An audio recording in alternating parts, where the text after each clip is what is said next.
trying to sell the world on a one-world government. After World War I, they tried to establish the League of Nations, and that failed. And then after World War II, they established the United Nations and have dumped billions of dollars into it, trying to build their new world order. And we're almost there. So do I think that the coronavirus is a sign of the end of the world? I don't think so. But I do think this COVID-19 is a drill. It's a simulation. It's a dress rehearsal, if you will, to work out the bugs and get all the nations prepared for this final world government. For the last 3 months, we've watched our globalist leaders manipulate us with the Marxist revolutionary technique known as the Hegelian dialectic. It's a very complicated philosophical thing, but it can actually be salted down to about 3 points. And that is called problem, reaction, solution. The way you change cultures is using problem, reaction, solution. So these globalists, they cause a problem, be it terrorism, a pandemic, or global warming, or whatever they want to come up with. And then they wait for our reaction. Our reaction as people tends to be the same. Oh no, we're all going to die. Somebody do something. And then they have the solution, a prepackaged, ready for us, usually involves more government control of our lives. So let's look at the timetable a little bit. Sometimes it gets blurred with our 24-hour news cycles that go through, but let's look back at the timeline and see the changes that have occurred in the last couple of years that's brought about our current predicament, which for us began on March 15th when President Trump declared a state of emergency for coronavirus. 3 years ago, November the 8th, 2016, Donald Trump shocked the world by winning the presidency of the United States of America. He won this election by promising to make America great again, to put a stop to the globalist agenda, to close our borders, and to quit paying all the bills for the United Nations and NATO.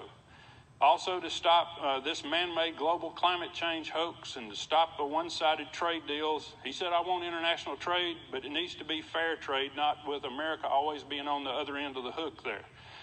So once he started all this, immediately the globalist billionaire banking and business class turned on him. The press attacked him. Democrat politicians and never Trump Republicans began trying to impeach him. That went on for about 3 years. And then once that failed, the next move was coronavirus. Now in the past, it was usually David Rockefeller who was pulling the strings around the world on these globalist movements, but he died in March 2017. We never did think he would, but he died in March 2017 at 101 years old. And of course, then there's George Soros. He always gets the blame. He's 90 years old. Right now, he's not having much to say, but he is heavily invested in pharmaceuticals. And so it appears that Bill Gates is taking the lead of this billionaires club move toward a one world order. One of the other elder statesmen of this bunch is Henry Kissinger, who is now 97 years old. And ever since I was a little kid, Henry Kissinger's been on the radio and on the TV talking about his new world order. Anyhow, he wrote an op-ed piece on April the 3rd, rejoicing about how this new world order would lead us to, how this coronavirus would lead us to this new world order. So he is so proud of Bill Gates, he said there. So apparently Bill Gates is the anointed one. He is one of the richest globalists today. He's co-founder of Microsoft, who is now working to give away his nearly $100 billion fortune through the Bill and Melinda Gates Foundation. His pet projects are population control and vaccinations. His father was a board member for the abortion provider Planned Parenthood, who helped young Bill understand as he grew up the need for global birth control to save the planet. Vaccinations, strangely, by Bill, are considered a subset of population control. Bill has this theory that if less babies died in infancy, then parents will want fewer children. And so he works all this population control and vaccinations through something called the Good Club. You can look it up on the internet. The Good Club is made up of other globalist billionaires like George Soros, Warren Buffett, Oprah Winfrey, the Rockefeller family, the Ted Turner Foundation, etc. 2 years ago, on January the 17th of 2017, at the World Economic Forum in Davos, Switzerland. For those of you who's not aware of what goes on in Davos, they have this January meeting every year where 3,000 of the world's wealthiest people gather every year to figure out how to rule the world. Bill Gates, back in 2017, initiated a new working group called CEPI. the Coalition for Epidemic Preparedness Innovations. It's a collaboration of the Gates Foundation, the governments of Norway, India, Japan, and Germany, and two big pharmaceutical companies called Inovio and Moderna. They also included DARPA, which is the Defense Advanced Research Projects Agency, also known as the mad scientist of the Department of Defense. It also included the Army, U.S. Army's Medical Research Institute of Infectious Diseases, that's the mad scientists of the Army that work out of Fort Detrick, Maryland. This CEPI began working on the next epidemic in 2017. Also, at Davos, Gates began working on a Netflix video called Pandemic. Now, as y'all all know, I don't watch movies, but maybe I should have watched this one. It was released in November of last year. The plot of the movie was a coronavirus that originated in a wet market in China, leaving millions of people dead. Wow, what do you think? Is that a coincidence? Is Bill Gates a prophet? Or is it a plan? Last fall, October the 18th, 2019, there was a pandemic exercise called Event 201 at Johns Hopkins University. The exercise was conducted by the Bill and Melinda Gates Foundation, the World Economic Forum, and Michael Bloomberg's School of Public Health at Johns Hopkins University.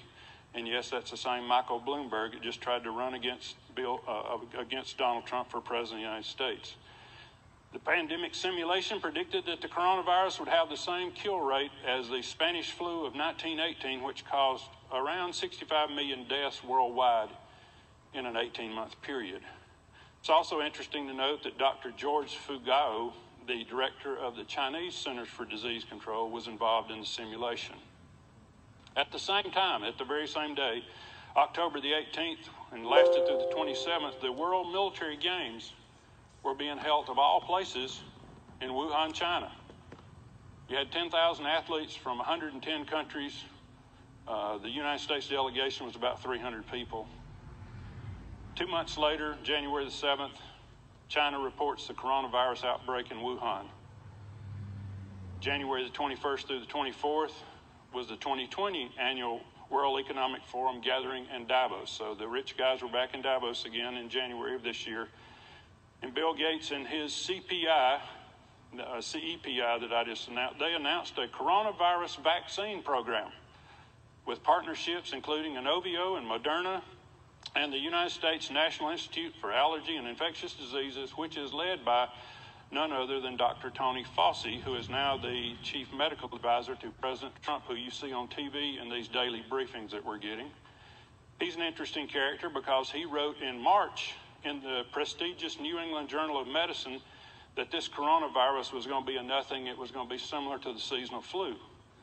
But when he went in front of the television cameras, he told American people this coronavirus is 10 times worse than the seasonal flu, may kill 2 million Americans if we do nothing.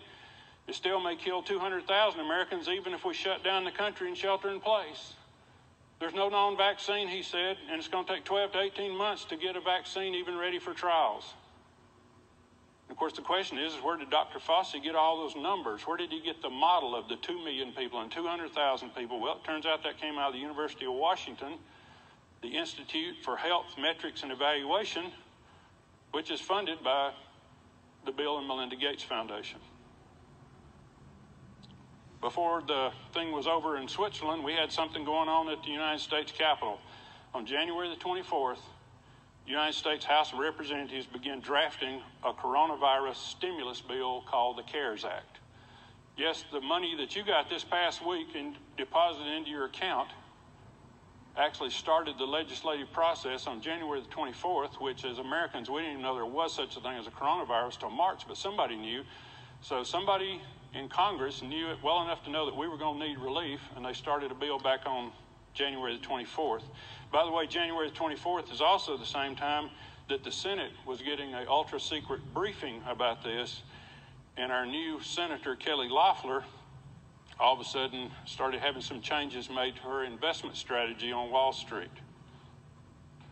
January the 30th, the United Nations World Health Organization officially launches a worldwide public health emergency for what they called a novel coronavirus. Even though at that time there was only 150 cases in the world, nevertheless, they knew it was going to be an emergency. By the way, novel means newly discovered, means never seen before, means COVID-19 didn't just come crawling out of the woods. Kind of makes you wonder, where did it come from? January 31st, President Trump orders a travel ban on anyone traveling from China. 4 days later, January the 4th, the Centers for Disease Control decided not to use the World Health Organization's COVID-19 test kits. They didn't think they were good enough, that we had to come up with our own. So CDC made their own test, and they were defective. Had to pull them all off the market. CDC got out some new tests by the end of February, but then there were backlogs taking 1 to 2 weeks for people to find out whether they had it or not. By the way, you may not remember this about my resume, but before the Lord rearranged my life, I was planning on being a doctor. I was a pre-med major at the University of North Georgia College, majored in biology, minored in chemistry. So I went to the CDC website and looked at those test instructions, see what all was involved in doing a coronavirus test. And listen to this. This is a quote from the CDC website. A positive COVID-19 test does not rule out bacterial infections or co-infections with other viruses. Even COVID-19 may not even be the definite cause of the disease. Still, report all positive cases to CDC. Now, in layman terms, what that means is a patient may actually be sick with seasonal flu or pneumonia or PD, something else. Molecule of COVID-19 DNA in their swab of their throat or their nostrils, then you're going to report that to CDC as a positive case. Well, one of the things that does for you is it definitely pumps up the numbers to make sure that everything that happens out there in the medical field is a COVID-19 case. Well, anyway, the next day, February the 5th, Donald Trump was acquitted on the charges of impeachment. So all this time, we've been watching news about this impeachment, and we knew nothing about this COVID-19 thing that was going on out there in the world. So March the 11th, the World Health Organization officially declared the COVID-19 a global pandemic. March the 14th, the Associated Press announced that volunteers in Seattle were given the COVID-19 vaccine. Wait a minute. That was made by Moderna, where we heard that name before, and it was approved by Dr. Fauci's National Institutes of Health. And wait a minute, that's less than 2 months. I thought Dr. Fauci earlier said it takes at least 12 or 18 months to get a vaccine ready for trials. So something's going on there. Anyhow, March 15th, President Trump declares a state of emergency in the United States for COVID-19. And that's when we begin the social distancing, setting 6 feet apart, standing 6 feet apart, no meetings with over 10 people.